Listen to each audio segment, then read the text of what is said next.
So ito metallic black, combination ng glossy na metallic black and metallic black na matte.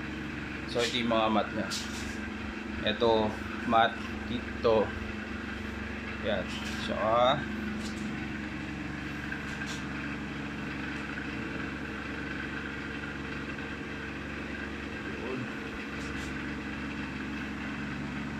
ito itong araro. Itong bangka matte black, matte metallic black. Tapos ito glossy. Ito yung combination dito is metallic matte black, metallic glossy black. Saka dito yung combination nila, no? Glossy tapos matte. So yun, ganun din sa ganun din dito sa ito yung grab bar glossy black din. Ayun.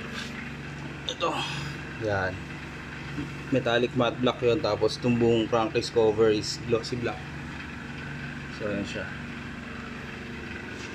So release na natin yan.